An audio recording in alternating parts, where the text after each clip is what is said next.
দেখো এই মুহূর্তে এখানকার যে ছবি তুমি দেখতেই পাচ্ছ, আসানসোলের যে উষাগ্রাম যে এলাকা রয়েছে, আশ্রম মোড় এলাকা, সেই এলাকার যে শনি মন্দির, সেখানে রাম ভক্তদের একেবারে কার্যত উপচে পড়া ভিড় এবং এলাকার মানুষ এখানে কাতারে কাতারে আসছেন আর সকাল থেকেই রাম পুজো শুরু করেছেন। এবং দেখো ভক্ত সমাগম এখানে রয়েছে এবং সাধারণ মানুষ কিন্তু পুজো এসছে সকাল থেকে রাত পর্যন্ত চলবে। আমরা একটু কথা বলার চেষ্টা করি। সকাল থেকে ভিড় জমেছে, অনেক ভিড় জমেছে, সকাল থেকে অনেক ধ্বজারোপণ হলো, এখানে ধ্বজারোপণ হচ্ছে, এখানে বজরংবলীর পুজো হচ্ছে। কিভাবে আপনারা পালন করেন? सबसे पहले मैं अपने शनि मंदिर कमेटी के तरफ से सभी सर्ववासियों को रामनवमी के शुभ अवसर पर बधाई देता हूं और सबका प्रार्थना करता हूं कि सब सुख शांति से रहें और तरक्की करे देश। কি আসছে সব সকাল থেকে কি ভিড়? একদম সকাল থেকে ভিড় হচ্ছে, আমাদের সকাল থেকে ভিড় হচ্ছে, অনেক ভিড় হচ্ছে, এরপর আরো ভিড় বাড়বে। কত মানুষের সমাগম হবে আজকে? প্রচুর, 1000-1000 তো হবেই। শনি মন্দির যে আশ্রম মোড়ে, সেখানে কিন্তু রাম পুজো সকাল থেকে শুরু হয়ে গেছে, হনুমানের কিন্তু পুজো চলছে। এখানে কিন্তু পুজোরী রয়েছেন এবং তারা যারা পুজো দিতে এসছেন তারাও কিন্তু পুজো দিচ্ছেন এবং পাশাপাশি শনি মন্দির রয়েছে, সেই শনি মন্দিরে মূলত এই যে পুজো, সেই পুজো শনি মন্দিরের পাশেই কিন্তু হনুমান মন্দির রয়েছে, পঞ্চমুখী হনুমান মন্দিরে রয়েছে রামের বিশাল আকার ছবি এই মন্দিরে কিন্তু এখন রয়েছে মন্দিরের বাইরে। এবং ধ্বজা, কিছুক্ষণ আগে আমরা দেখেছি যে ধ্বজা টাঙানো হয়েছে, একের পর এক মানুষ আসছেন, কেউ ধ্বজা নিয়ে আসছেন, কেউ বা গাড়িতে সাজিয়ে। আসানসোল শিল্পাঞ্চল, সেখানে কিন্তু জায়গা জায়গায় এভাবে রামনবমী উদযাপিত হচ্ছে, নজর থাকবে আমাদের দিকে। তবে এই মুহূর্তে একবার আমরা কথা বলে নিই তুষারের সঙ্গে। তুষার রয়েছেন ইসলামপুরে, সেখানেও কিন্তু গেরুয়া পতাকায় ছেয়ে গিয়েছে, প্রত্যেকে উদযাপন করছেন আজকে দিনটি। ছবিটা একবার জানবো তুষার তোমার কাছ থেকে। একদমই দেখো, উত্তর দিনাজপুর জেলার যে ইসলামপুরের রামনবমীর শোভাযাত্রার মিছিল, তা বিশ্ব হিন্দু পরিষদের কিন্তু এখানে কিন্তু দেশের মধ্যে বৃহত্তর কিন্তু আকারের ছবি দেখা যায়। এই মুহূর্তে আমি দেখাবো, এখানে কিন্তু রামের যে পুজো, সেই পুজো কিন্তু শুরু হয়েছে। এখানে যারা পুরোহিত রয়েছেন তারা কিন্তু সেই পুজো সারছেন, এখানকার যারা উদ্যোক্তা রয়েছেন তাদের সাথে কথা বলবো। দাদা, এবার আপনাদের কি কি রয়েছে ব্যবস্থাপনা? এবার দেখুন, ব্যবস্থাপনা আমাদের প্রতিবার যা থাকে এইবারও সেটাই থাকছে। আমাদের গোমাতা পূজন হয়ে গেছে। আমাদের অনুষ্ঠান সূচির প্রথমেই আমরা গোমাতা পূজন দিয়ে শুরু করি, তারপরে আমাদের রাম পূজন হয়। আপনারা দেখতে পাচ্ছেন রাম পূজন, আপনারা দেখতে পাচ্ছেন যে রাম পূজন আমাদের শুরু হয়ে গেছে। পুরোহিত মশাই বসে পড়েছেন এবং যে সমস্ত রাম ভক্তরা এই রাম পূজন অংশগ্রহণ করবেন, অঞ্জলি দেবেন, আপনারা চলে আসুন। আমাদের পুজো শুরু হতে চলেছে। লোকের এবার আপনারা আইডিয়া চেষ্টা চালাচ্ছেন হতে পারে?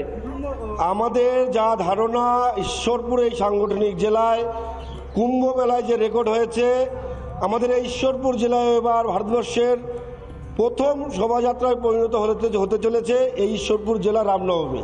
আগে মানে বছর কেমন সংখ্যক লোক হতো দেশের মধ্যে? দ্বিতীয়তম স্থান একটা নাম রয়েছে। দেখুন, আমরা গতবার যেটা দেখেছি যে মোটামুটি আমাদের 4.5 লক্ষর উপরে আমরা গতবার দেখেছি। যেহেতু এবার সনাতনীরা খুবই জাগ্রত, আপনারা জানেন, আমাকে আর বলতে হবে না, সোশ্যাল মিডিয়ার যুগে আপনারা দেখছেন যে সনাতনীদের উপরে যে অত্যাচার চলছে, সেখান থেকে বেরিয়ে হিন্দুদের অতি গুরুত্বপূর্ণ উৎসবে রামনবমী, শ্রীরামচন্দ্রের জন্মতিথি এবং দেখা যাচ্ছে রাজ্য জুড়ে পালিত হচ্ছে। আমরা একটুখানি হাওড়ার ছবিটা দেখবো আর সেখান থেকে অর্ণব রয়েছেন আমাদের সঙ্গে। অর্ণব, কি ছবি দেখাবে আমাদেরকে?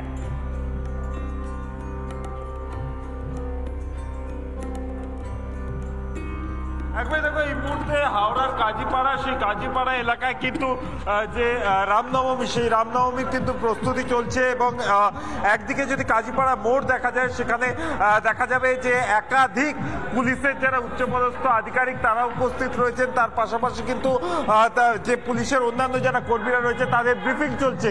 এবং অন্যদিকে যদি দেখা যায় যে বিশ্বজিৎ মাহাতো সহ অন্যান্য যে আইপিএস অফিসাররা রয়েছেন, তারা কিন্তু বিভিন্ন যে রুট, অর্থাৎ যে রুটগুলোর মধ্যে দিয়ে মূলত রামনবমী যাবে, সেই রুটগুলোকে কিন্তু বারবার তারা রেকি করছেন, বারবার রুট মার্চ করা হচ্ছে। এই মুহূর্তে দেখা যাচ্ছে যে হাওড়া পুলিশ কমিশনারেটের যারা আইপিএস আধিকারিকরা রয়েছেন, দেখা যাচ্ছে আইপিএস বিশ্বজিৎ মাহাতো তিনি উপস্থিত রয়েছেন এবং তার সাথে অন্যান্য যারা পুলিশের অফিসিয়ালসরা তারা রয়েছেন, তারা যারা উদ্যোক্তারা রয়েছে তাদের সাথে দফায় দফায় মিটিং করছেন এবং মূলত কাজীপাড়া মোড় থেকে যে র্যালিটি যাবে সেটা কিন্তু ওই মোড়ের মাথা থেকে ডান দিক টার্ন করবে এবং সেই যে গোটা রুটটাকে কিন্তু একাধিকবার রেকি করা হয়েছে। কিছুক্ষণ আগেই আমরা দেখলাম যে ড্রোন ওড়ানো হলো, ড্রোনের মাধ্যমে কিন্তু নজরদারি করা হচ্ছে। অর্থাৎ পুলিশি ব্যবস্থা যথেষ্ট আঁটো যেমনটা আগে থেকেই বলা হয়েছিল, আজকের দিনে তাদের ছুটি নেই এবং একাধিক ব্যবস্থাপনা তাদের থেকেও নেওয়া হয়েছে। নজর থাকবে এদিকেও আমাদের, তুমি থাকো আমাদের সঙ্গে। তবে ঠিক এই জায়গা থেকে একবার আপনাদেরকে জানাতে চাইবো, বিজেপি সভাপতি উত্তর কলকাতার তমগ্ন ঘোষ, তার সঙ্গে কথা বলেছিলেন আমাদের প্রতিনিধি সন্তু পান। তিনি কি জানিয়েছেন শোনাবো আপনাদেরকে।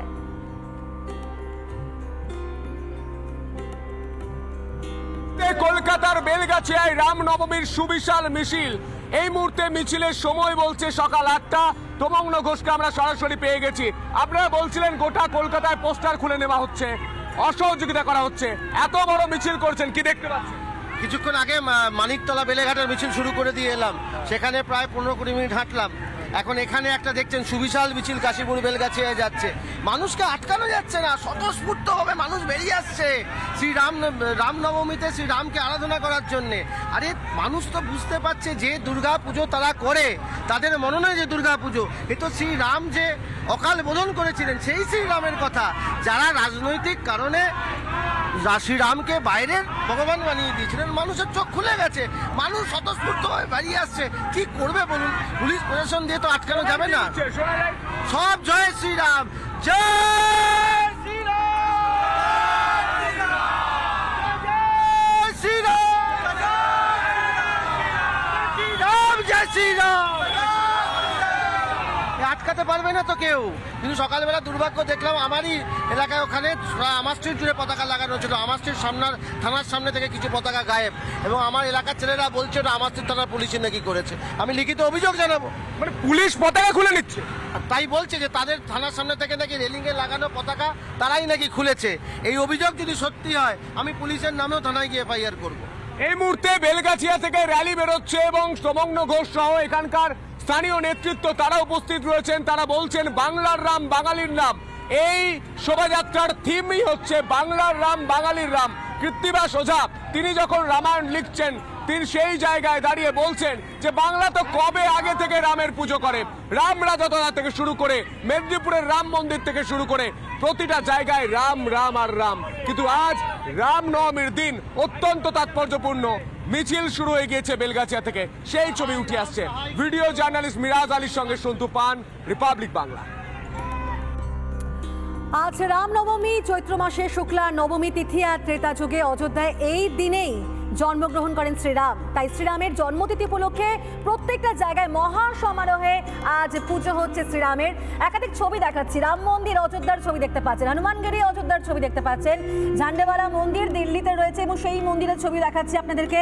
একের পর এক একাধিক মন্দিরের ছবি দেখতে পাচ্ছেন যেখানে মহা সমারোহে একেবারে ভোর থেকেই বলা যায় পুজো শুরু হয়ে গিয়েছে শ্রীরামের। আমরা তো জানি, কারণ যখনই পৃথিবীতে ধর্মের পতন এবং অধর্মের অভ্যুত্থান ঘটেছে তখনই শ্রীরামচন্দ্র বিভিন্ন রূপে যেভাবে জন্মগ্রহণ করেছেন এবং তারই আরাধনায় আজকে মগ্ন গোটা দেশ। নানা ধরনের কন্টেন্ট দেখার জন্য লাইক করুন, শেয়ার করুন আমাদের ফেসবুক পেজ, সাবস্ক্রাইব করুন আমাদের ইউটিউব চ্যানেল। পাশাপাশি অন্যান্য ব্রেকিং নিউজের জন্য অবশ্যই চোখ রাখুন রিপাবলিক বাংলায়।